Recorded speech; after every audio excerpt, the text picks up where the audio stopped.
Brush ball and close racket right after contact as key ignition movement. Yeah, we talked about that. All right.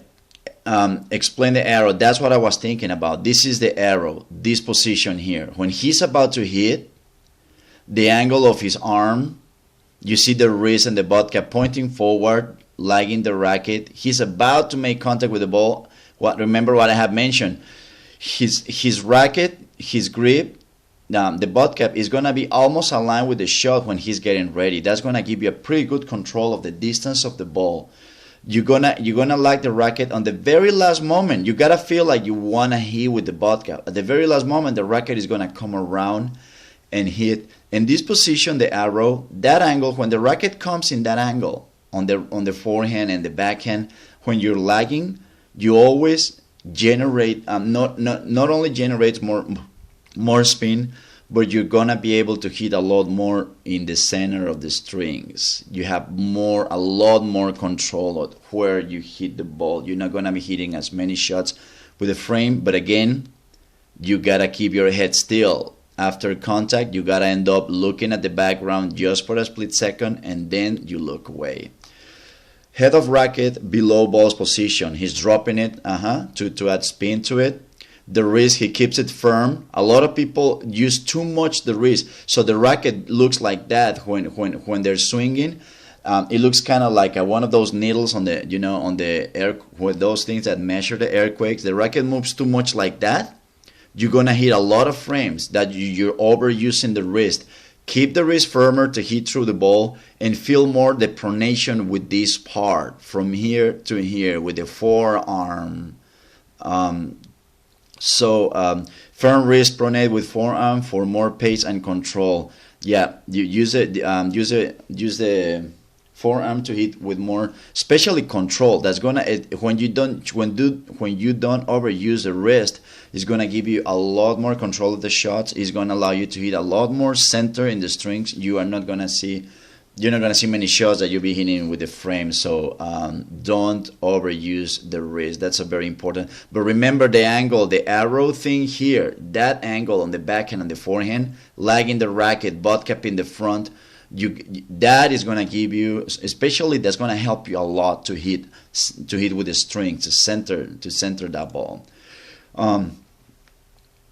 Head of racket and grip line up until contact. Yeah, the head of the racket and the grip, we're lagging the head of the racket before we make contact. At the moment of contact, they line up. So that's a time. That's a perfect timing on the picture here, where we see the grip and the racket lining up here. Head of racket slightly leaning back, lagging, generates much more power and spin. Yeah, if instead of hitting with the head of the racket exactly there, line up with the grip, you allow the racket to come a little bit further back, just a little bit, when you make contact, that is gonna generate a lot more power and a lot more spin. That's pretty much what I always, when I see Jack Sock's forehand, that's what he does. Because his elbow, he brings it a lot more forward than most players when he hits the ball. He allows the racket to lag a little more, so the head of the racket ends up going a little behind, a little further back here, so it gives you a lot more power and spin. Hit in core of body, we talked about that. Bent elbow helps generate spin power and adjustments. Yeah, we want to talk about the adjustments. That's a good position. Let's say that's probably 90% of the extension of the arm, something like that, 85, 90. When you keep that, that's going to allow you to make adjustments in the last minutes, especially if you're playing a windy, it's a windy day or something like that. Okay, the arrow. That's what I talked about. Yeah, the angle, the position of the arm and the racket. That's what creates the arrow. You want to hold that butt cap going forward. A lot of people, when they get to this position, they allow the head of the racket to catch up too early with the grip, so they end up hitting here, late and flat. No, you got to hold that butt cap a little more until that elbow is in front of your body, and then that's when you just allow the racket to go around, and the grip and the head of the racket, they line up. The elbow, you wanna, when you hit the forehand, you wanna allow that elbow to go beyond your body, going forward. That's what allows you to hit through the ball. Butt cut almost line up with ball. We talked about that. Upper body open stance. He's about to hit the ball. His body's already opening here, about to get an open stance, and very soon the shoulders and the racket are gonna be all lined up, hitting in a body in an open stance. Lower body 45 degrees at contact. Yeah, this is a perfect picture because he's got 45 degrees here, and the body is working, and the body is turning, and it's, by the time he makes contact, his lower body might be 45 degrees here. I usually I like to teach my students to kind of point your legs towards the net post. That's 45 degrees, give or take, and the upper body is gonna open there. Narrow frame to hit solid. Narrow frame, that's what we're talking about. You don't want to bring that racket too low and then too high. That frame is going from all the way here to down here when you do that. You don't want to go too low, too high. That's big of a frame. You want to kind of narrow it down. You don't want to start too high, then go too low, and then go forward. You just narrow it down so you can go more through the ball, down and up right there, but not so much. Narrow frame to hit solid, head still at contact. Again, you want to keep your head still, eyes on the ball. A lot of people, this is the moment when they look away. Right before they look away, that not only creates an imbalance in your body, but also it won't allow you to hit the ball solid with the center of the racket with a lot of frames. You want to end up looking at the background just for a split second even after contact, and then you follow the ball. All right. We have the arrow here. We can see it very clear. See, perfect. Elbow bend for power, spin, and adjustment. It's the same. Again, very noticeable. Contact in core of body, racket parallel to ground. The core of the body and racket parallel to the ground, as you can see on this one. Racket and grip line up until contact. Right here. You see the racket coming from behind there and lining up right here on this one.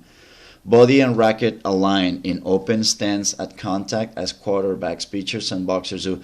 The body, this is open stance. It aligns, and it's saying that it's like you're throwing a racket. It's like throwing a ball, a football, throwing a punch, Quarterbacks, pitchers, and do that. You wanna see the rotation of the body, the rotation of the shoulders until the end when the open stance gets here. The racket closes right away after contact. Starts closing right here after contact. Finish with elbow in front. Okay, here it is. You want to finish with the elbow in front. I've seen people that finish higher. I don't suggest that unless you're hitting a ball you're hitting late, a very deep shot. But usually that's the area where you want to finish with the elbow in front of you. That's going to help you. That's kind of guarantee that you're gonna be brushing the ball when you use the elbow there.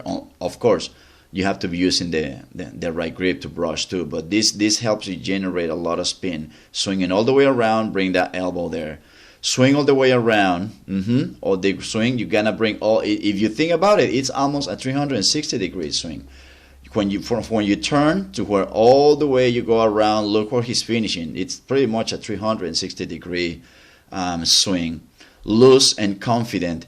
That kind of swing, long one, the one that most players do today, you gotta swing loose and confident. You cannot slow it down because you hit flat. And if you don't feel like if you don't feel confident that you can make the shot, you're gonna miss it. It's very easy to mishit it. It's very easy to hit it flat. It's just people sometimes don't put enough spin on it because they kind of hesitate and slow it down. That's very important. Don't slow it down. And again, the narrow frame. You don't wanna go too low and finish too high. All right, this is the last one. Hit through the ball. Yeah, hit through the ball. That's what we talk about. Hitting the pronation, not really overusing the wrist, but hitting more, feeling the wrist a little firmer, and going more with the forearm. Finish with elbow in the front. We got it here all the way around. Swing all the way around, loose and with authority.